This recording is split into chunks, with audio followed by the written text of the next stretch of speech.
So next topic is glomerular filtration rate के हमने determinants पढ़ने हैं। ग्लोमेरुलर फिल्ट्रेशन रेट हमारे पास दो चीज़ों पे डिपेंड करती है, एक फिल्ट्रेशन कॉफिशेंट के ऊपर और एक filtration pressure, net filtration pressure के ऊपर। अब फिल्ट्रेशन कॉफिशेंट आगे मज़ीद जो चीज़ों पे डिपेंड करता है वो एक होती है मेम्ब्रेन की थिकनेस और एक होता है सरफेस एरिया। फिल्ट्रेशन कॉफिशेंट का मेम्ब्रेन की थिकनेस के साथ इन्वर्स रिलेशन है और उसके सरफेस एरिया के साथ डायरेक्ट रिलेशन होता है। उसके बाद जो नेट फिल्ट्रेशन प्रेशर है, नेट फिल्ट्रेशन प्रेशर के अंदर हमारे पास बाउमैन कैप्सूल का और जो हमारे पास ग्लोमेरुलर कैपिलरी के अंदर हाइड्रोस्टैटिक प्रेशर और कोलाइडोस्मोटिक प्रेशर है, उसके बैलेंस की वजह से जो प्रेशर जनरेट हो रहा होता है उसको हम नाम देते हैं नेट फिल्ट्रेशन प्रेशर का। अब हमारे पास अगर हम नेट फिल्ट्रेशन प्रेशर की बात करें तो हमारे पास दो चीज़ें होती हैं, दो तरह की चीज़ें होती हैं। एक वो वाली फोर्सेस होती हैं जो कि फिल्ट्रेशन को फेवर करती हैं और एक वो फोर्सेस होती हैं जो फिल्ट्रेशन को अपोज कर रही होती हैं। ठीक है, अगर अब यहाँ पर मैं डायग्राम ड्रॉ की हुई है, that this is the efferent arteriole, glomerular capillary, efferent arteriole and this is Bowman capsule. अब हमारे पास दो यहाँ पे टर्म्स यूज हुई हैं, एक होता है हाइड्रोस्टैटिक प्रेशर और एक होता है कोलाइडोस्मोटिक प्रेशर।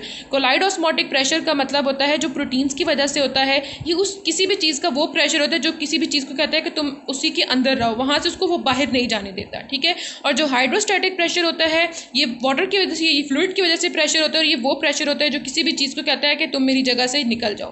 ठीक है, उसको वहाँ से भेज देता है। तो अगर हम बात करें तो हमारे पास दो फोर्सेज हैं जो फिल्ट्रेशन को फेवर करती हैं और दो ही फोर्सेज हैं जो उसको अपोज करती हैं। ठीक है, वो वाली फोर्सेस कौन कौन सी हैं? एक वो वाली फोर्स, ठीक है, जो कि यहाँ पर ये जो एरोज़ मैंने शो किए हैं, ये जो ब्लू एरोज़ हैं ये फेवरिंग फोर्स को शो कर रही हैं और जो ब्लैक एरोज़ हैं ये हमारे पास अपोजिंग फोर्सेस को शो कर रहे हैं। अब हमारे पास हाइड्रोस्टैटिक प्रेशर किसका? ग्लोमेरुलर कैपिलरी का। अब मैंने बताया आपको कि जो हाइड्रोस्टैटिक प्रेशर वो प्रेशर होगा जो किसी भी फोर्स को, किसी भी चीज़ को बोलेगा कि तुम मेरे अंदर से निकल जाओ। तो ये यहाँ से जो प्रेशर हमारे पास ग्लोमेरुलर कैपिलरी के अंदर है, जो फ्लूइड को कह रहा है कि मेरे अंदर से निकल जाओ, वो कौन सा प्रेशर है? Hydrostatic pressure of glomerular capillary. ये कितना होता है? 60 मिलीमीटर ऑफ मर्करी।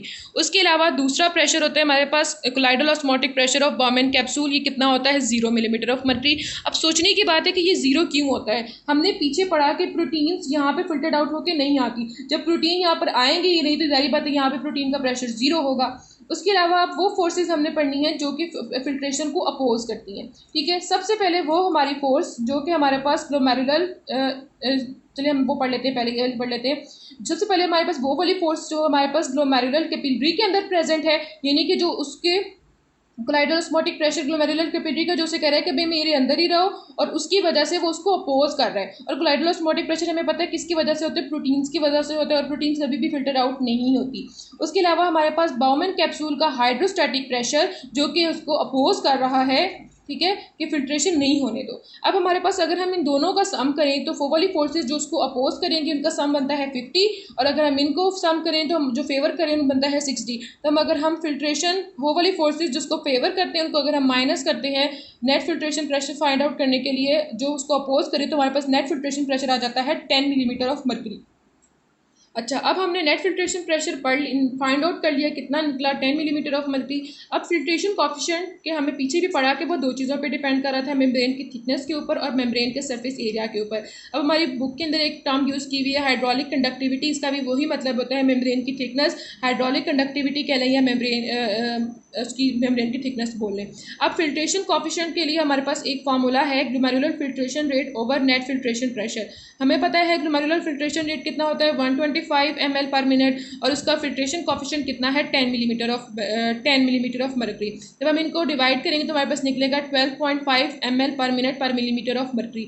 ये दोनों किडनीज के लिए होता है, यानी अगर दोनों किडनीज का अगर हम मैस फाइंड आउट करें तो वो कितना होता है? 300 ग्राम। 300 ग्राम के लिए उसका फिल्ट्रेशन कॉफिशिएंट कितना है? 12.5 ml पर मिनट पर मिलीमीटर ऑफ मर्करी। लेकिन अगर 100 ग्राम की बात करें तो अगर 300 में हमारे पास 12.5 है तो 100 ग्राम में कितना होगा? हमने सिंपल कैलकुलेशन की तो हमारे पास निकला 4.2 ml पर मिनट पर मिलीमीटर ऑफ मर्करी।